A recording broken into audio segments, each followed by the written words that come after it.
திக்கரமேலிருந்து 8 திசை பார்த்திருந்து ஏந்திழைக்கு காத்திருந்தேன் காணல்ல.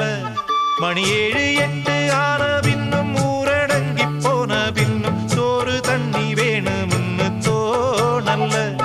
என் தெம்மாங்கு பாட்ட கேட்டு தெங்காத்து ஓடி வந்து சூதாக போக வேணும் அக்கறையில.